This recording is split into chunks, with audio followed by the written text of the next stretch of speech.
Fighting Gravity, an iconic American music collective hailing from the heart of Richmond, Virginia. Originating as a spirited ska ensemble, Boy Oh Boy, the band evolved by seamlessly weaving together an eclectic tapestry of genres, including reggae, rock, and, of course, ska. Born amidst the vibrant atmosphere of Virginia Tech, Fighting Gravity emerged with their inaugural album, Boy Oh Boy, in 1991. Over the years, Fighting Gravity has left an indelible mark on the music scene, releasing a total of 11 albums, culminating in their final masterpiece, Blue Sky and Black, in 2006.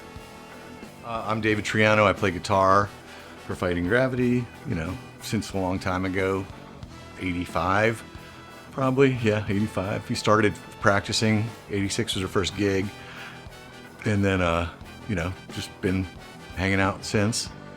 We took a long break, about 20 years we didn't play, I guess. Now we're doing a few shows every once in a while. Dave and I started the band at Tech and started making up songs because we couldn't learn anybody else's. We were not good at all. Literally, Dave bought a bass for $50 from a guy on the hall because our bass player got put in jail. And so Dave joined up. There's Dave now getting the true story. Yeah. The first bass player I was rehearsing or practicing with, he threw a empty beer off the top of a building in downtown Blacksburg, and it landed. It hit a cop in the head, and or a full beer. I can't remember, but he got thrown in jail for assaulting a cop. He didn't know. He wasn't trying to. I've never told that story. But anyway, so Dave lived on my hall.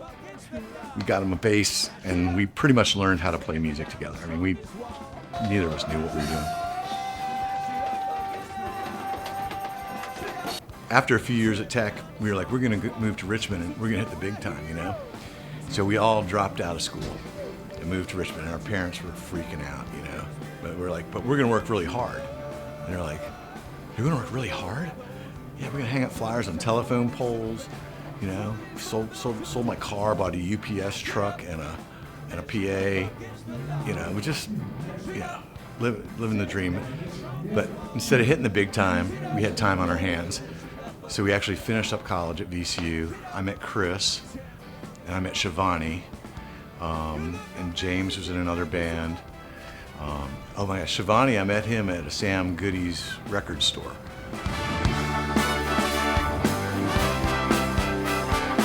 I'm Shivani McGee. My friends and fans know me as Vons. Been in the band since 1987. The band actually started at Tech in 1983 or 4, and then they moved to Richmond. And Dave I think they had a different singer. But he stayed at Tech. And then Dave started singing, and then Tree started singing, and then I was working in a record store. Sam Goody back in the day. And I didn't know he was in my store, but I was singing,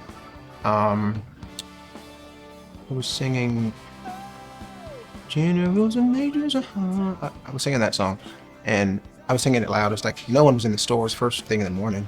I turn around, and he's like, you want to be in a band? I was like, who are you? And I said, sure. Came to the audition. Literally, it was like a half a song. They're like, you're in. What I've most cherished about the experience of being in this band is we've always been free to seek those moments and those spaces that, especially on stage in a live, idiom, that if somebody feels, let's take a right, everybody by and large is like, cool, let's go right. Let's see where we end up. We'll get back on the highway at some point, but let's take this detour. Maybe there's a nice view. And generally, over time, we know each other well enough to find the view. It's just pretty cool. It's a good feeling, like you said. All right, so Eric Lawson, I play keyboards. I would consider myself one of the original members of the band dating back to the 80s. So this band started as Boy Oh Boy in 1986 at Virginia Tech. David Triano, David Peterson started the band. They met a drummer friend of mine named Mike Boyd, who went to Tech a year ahead of me still being in high school. So this is my senior year in high school. Boy Oh Boy, later to become Fighting Gravity, they're all Richmond based guys. And so they said, my friend Mike, who was the new drummer for Boy Oh Boy, said, hey, there's this keyboard player friend of mine, he's still in high school, but let's see what we think about him when over Christmas break. So they're on Christmas break. I'm a senior in high school, and I go over and like audition for this band, and they were mostly playing covers at the time. A little bit of stuff, but it was like English Beat and The Police and Madness and some old ska and some, Joe Jackson, all this sort of stuff. I went over and did a little audition with them on Christmas break, and they were like, how about you join this band? And so the second half of my senior year in high school, I spent driving all around the state of Virginia playing fraternity parties, bars, you name it. And that's sort of how I started becoming part of the band. So I'm like sort of a really old school member of this band. Although their official performances ceased in the 2007 timeframe, the legacy of Fighting Gravity endures as its members continue to pursue active musical careers. Fast forward to 2017, where the magic of reunion shows began to unfold, much to the delight of their devoted fan base. Every year since, Fighting Gravity has graced the stage once again, reigniting the fervor and enthusiasm that surrounds their timeless sound.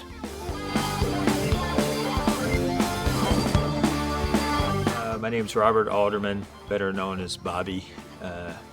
I started with Fighting Gravity 90s, late, mid, whatever, I can't remember. It's all a blur back then. I was their lighting tech, monitor engineer, stage tech. I ended up running front of house, pretty much circled every job in the book. So.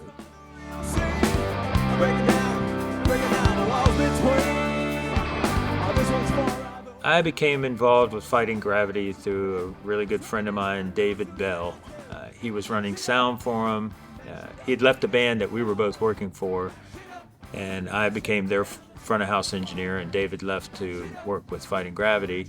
And he called me like after the first gig with them, and he's like, dude, you got to come help me with this band. They're great, but it's so much work. I need help. So I took the job and started working stage, lighting, and monitors for Fighting Gravity. And I remember the first night, working for them, I was just completely, fell in love.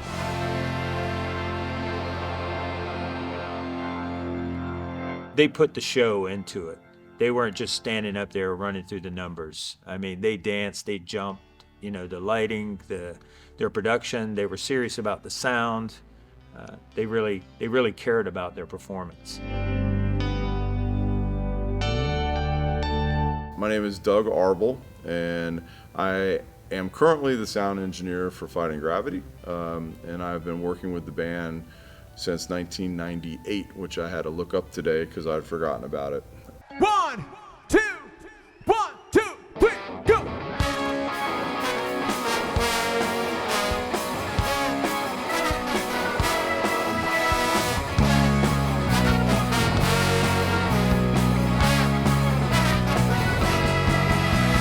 I can't love you, fallen heroes, faces lost in hands on stone. Watch me stare into the distance, silent, naked and alone. And over the years, I've done everything. I've mainly been their sound engineer, but I've added on different roles at different times when we've needed it. I've done the lighting and sound at the same time. I've done backline, which is setting up the instruments, and I've done merchandise and all tour managing, all those fun things.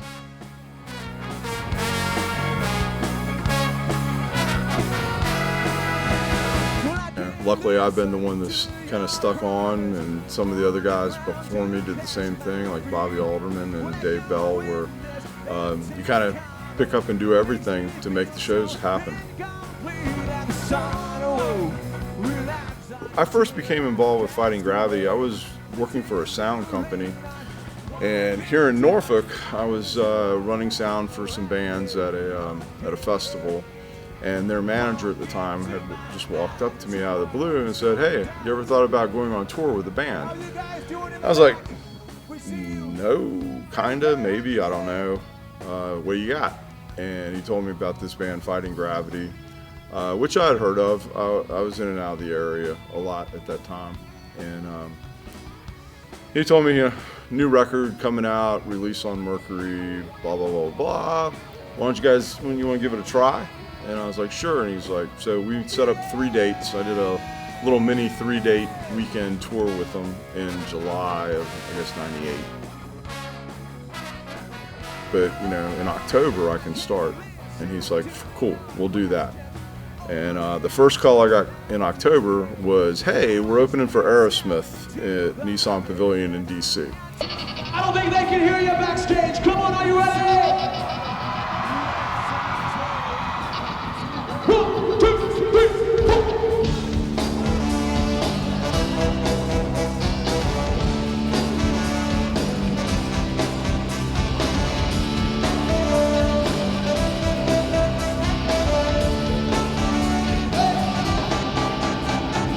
This one's for our brother, sad, don't cry.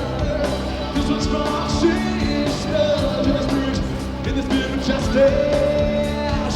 And this one's for all those who care. Sad, what isn't fair. This one is for those who dare to mash it up against the wall.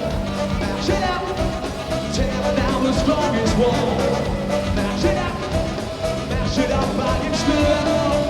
Mash it up, tear down the strongest wall. This one's for our hero, who treated themselves as less than zero. This one's for our children, in the spirit of true love. And this one's for all those who care, set aside what isn't fair. This one is for those who dare to mash it up against the wall. Mash it up, tear down the strongest wall. Mash it up against the wall. Mash it up, tear down the strongest wall. Before we leave tonight, we'd like to see everybody with their hands together. Come on if you like.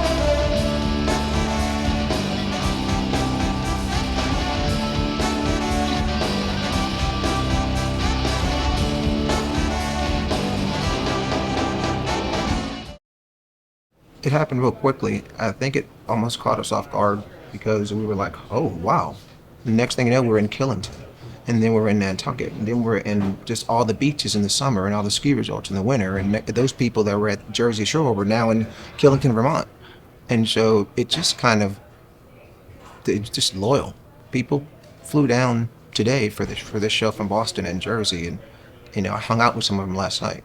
But the fans mean everything to us. They've always had our backs, even when sometimes we haven't even had our own backs. The fans have never left us. So it's a big deal to still be doing this, and all of us still to be alive and doing it. That's amazing.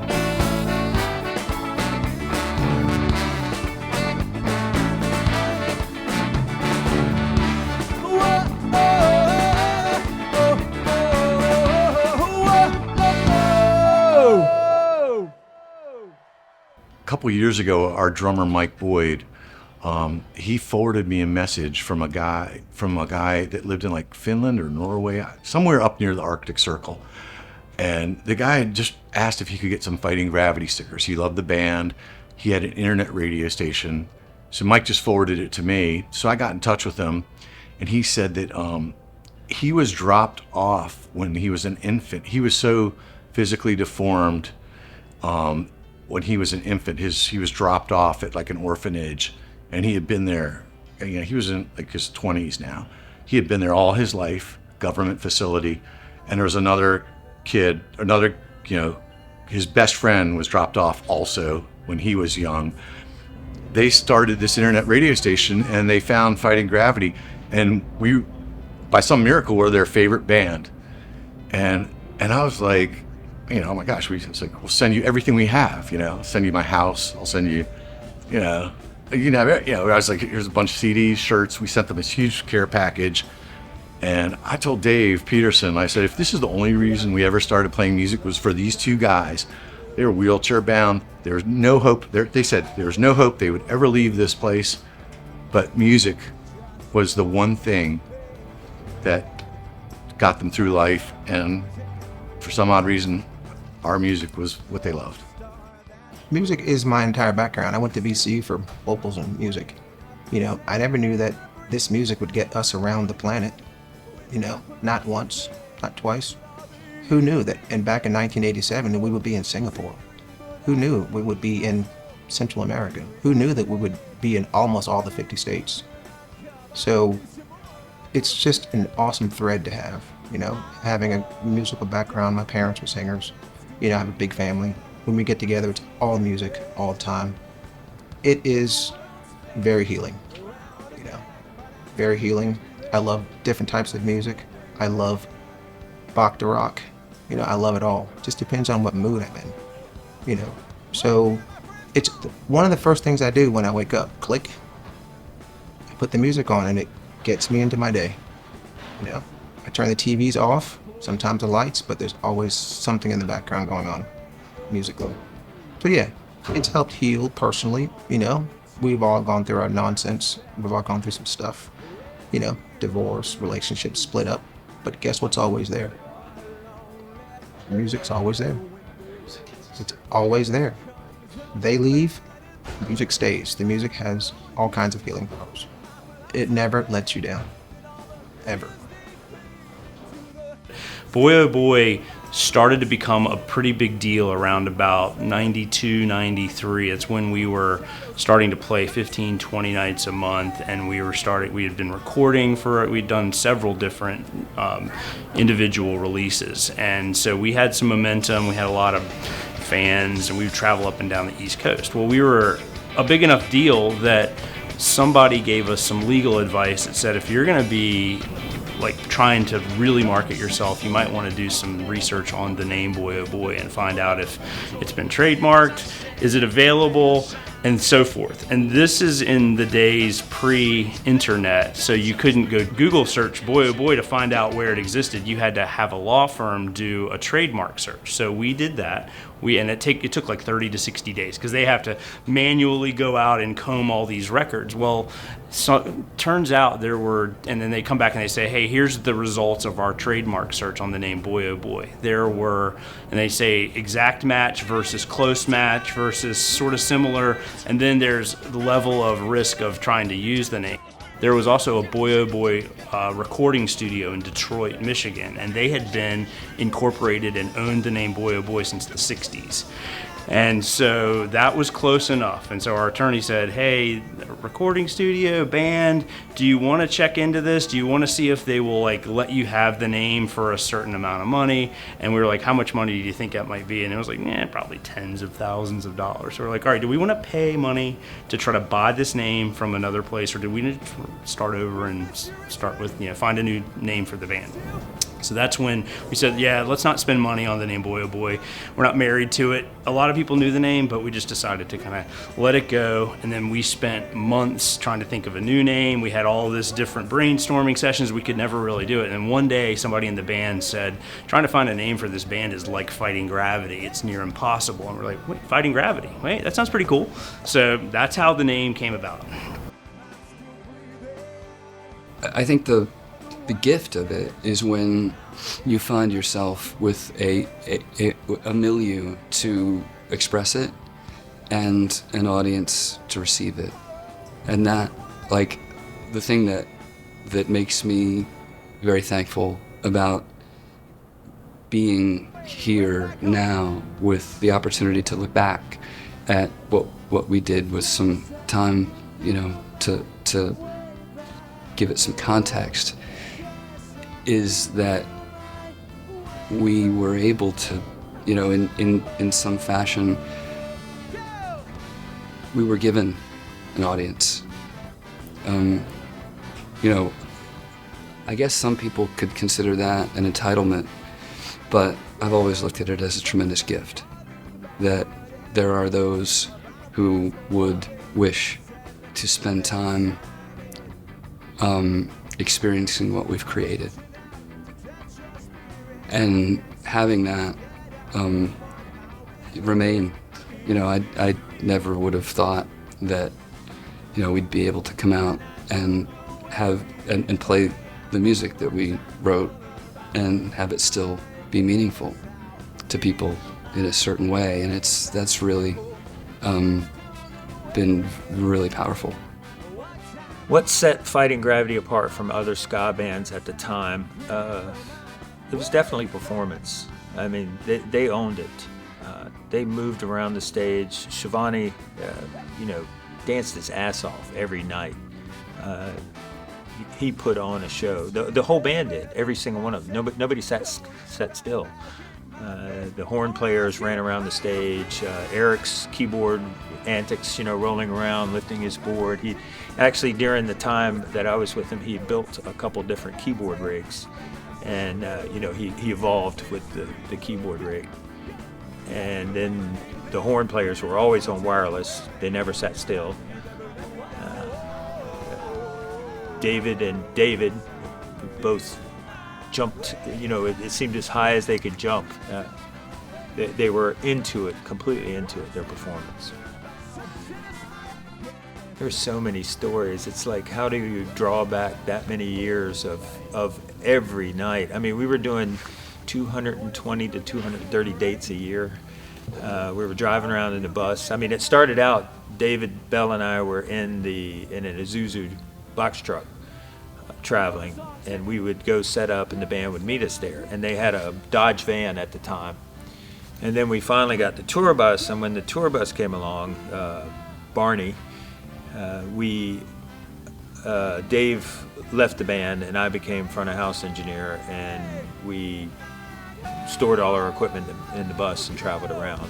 So there was a lot of fun times, I should say. I know we were in upstate New York, I think, and we were traveling back from, I think we'd been in Vermont or somewhere, and we're coming back and the bus blew up. And I remember we're like going along, and all of a sudden the bus started acting up, we're hearing spitting and coughing, flames, poof, out of the back of the motor. The cab fills full of smoke, and all of a sudden I'm like it's like, stop the bus, everybody get off the bus. We bail out of the bus, and the smoke subsides, and we just find out we've blown the motor. So this tow truck driver comes and picks us up. He ends up befriending us, and we go out with this guy and get drunk. They were a rock band. They could have been a heavy metal band, in the fact that they just came with all the energy in the world every time the lights came on. On a cloudy day,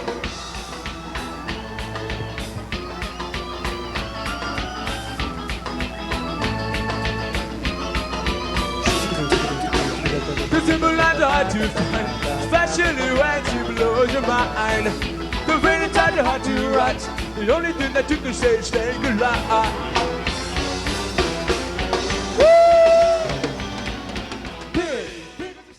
From the first time I worked with them, which is an interesting story, but I didn't know who anybody in the band was. I met the band in Richmond and got on the tour bus, and we went and played, and we were at the House of Blues in Myrtle Beach.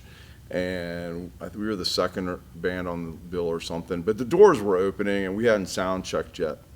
So they closed the curtains, and I did the sound check on headphones, not knowing which person played what instrument. I had no idea what was going on. I'm just calling, kick drum, snare, hi-hat, bass, guitar, blah, blah, blah, blah.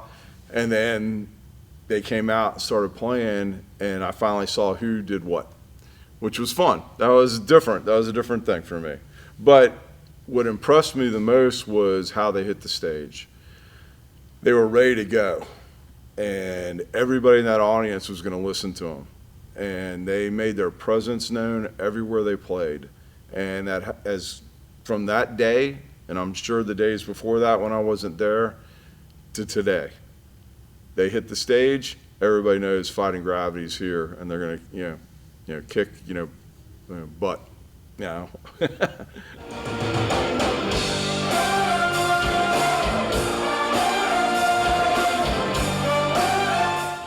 I remember 18-hour drives from Vermont to Florida, or from Richmond to New Orleans, and getting there and unloading and setting up and playing. Those are things as a crew person and as a band, it's like, yeah, we can do this. We're invincible at this point. We can do whatever. And we did it. And so things like that were pretty awesome.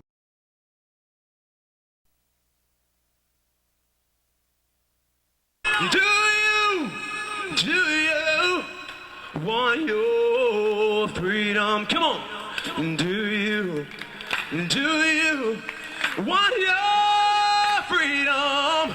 I'm not sure if it was during the recording of the Hello Cleveland or one of the times we played the 930 Club in DC, and somebody from the military was in the audience, and they were like, you guys got to do a USO tour. You got to perform for the troops. You guys have had a great day. How you feel, Ike?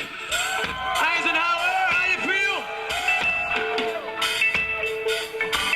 feel? We are a rock and roll band. We want everybody to... On the USO tour, we did 45 days, 14 flights, and we started by going straight to Japan, and we went up to Misawa Air Force Base in Japan and did some shows, so we got to see some snow. And then we traveled through through Asia, and what we're talking about was, I actually found this when I found out I was doing this little interview. This was our actual itinerary book for our tour, and it has stuff from the Department of the Air Force, and our scheduling and where we were flying in and out of and who was on the tour and our complete schedules. It was really cool to kind of run across this in my memorabilia. When we ended up, last stop was Hawaii. So, and what a beautiful place.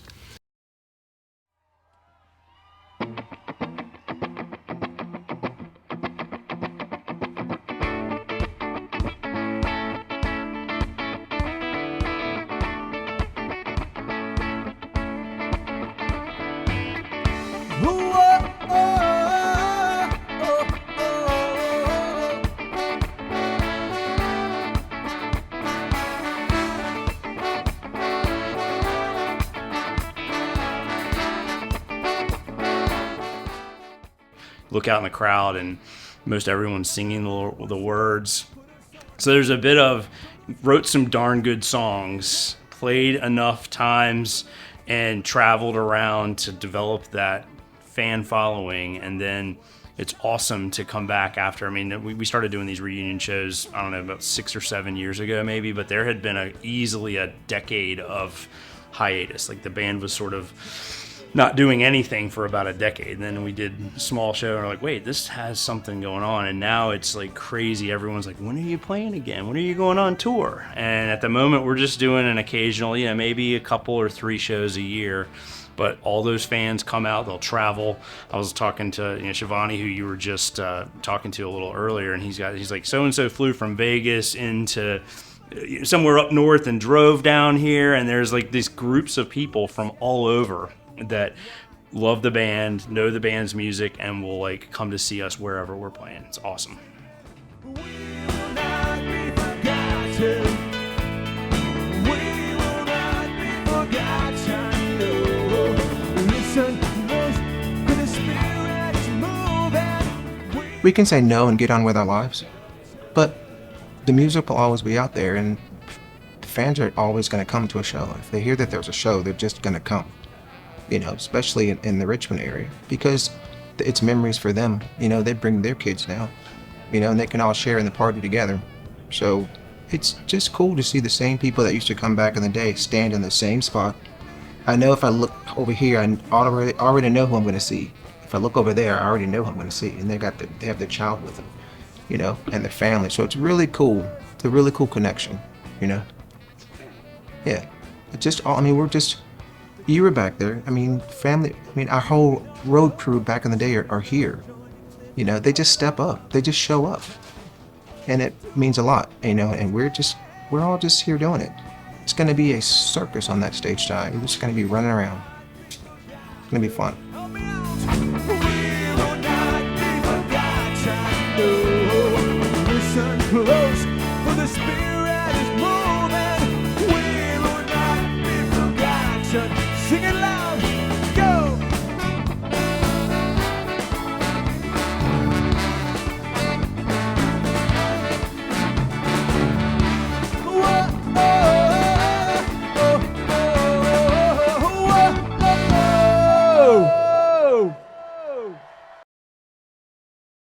You ask all of them, what would you be doing if we were in this band for 35 years? They couldn't tell you.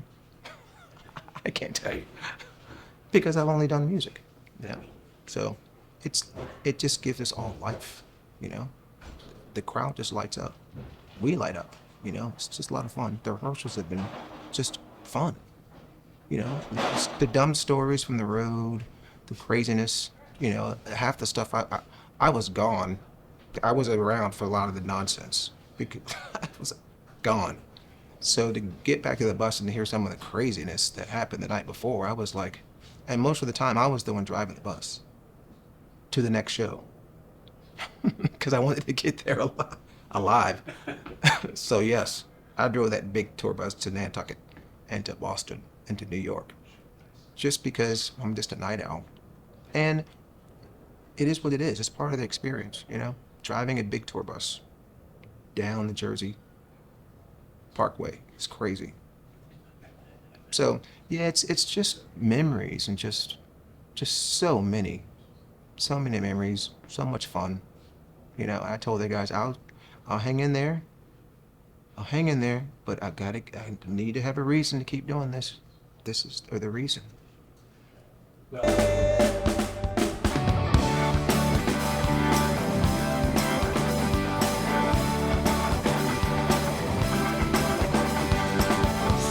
Sometimes I lose my head. I'll say, You know, my eyes will wander. My fingers are on the console. You know, I'll see the people in the crowd, and it's just that's one of the biggest thrills. Because when you see these people singing these songs at the top of their lungs, and you know, Shivani, like, let me hear you, and they're like the roar that comes out, and or sing, you know, sing this with us, and they're singing along, and you get chills. Like, you're just like, you know, how is this band not in a stadium somewhere?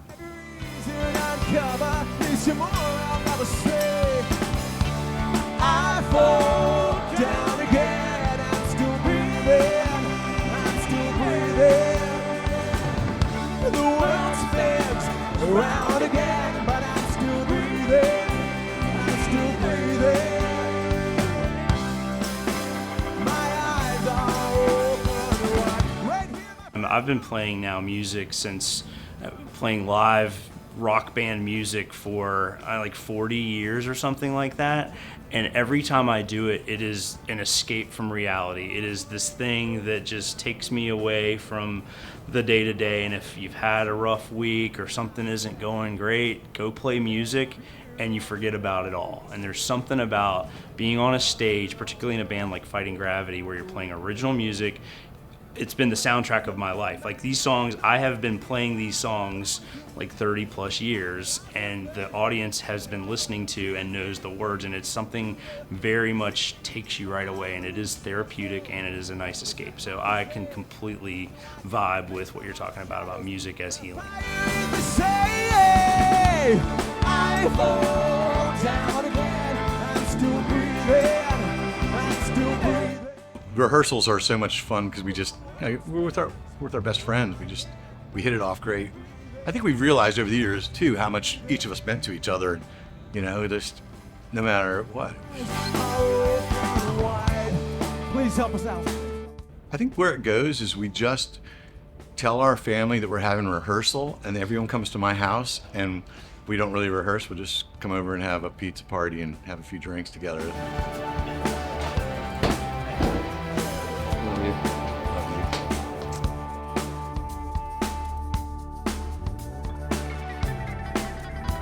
Get out. Stars might disappear. I feel you. Thank you. Right, now you are gonna make me cry. Don't cry. The wind may release my fear. I will kiss her. Stars may disappear, but I will miss them. The wind may release my fear. I will kiss them.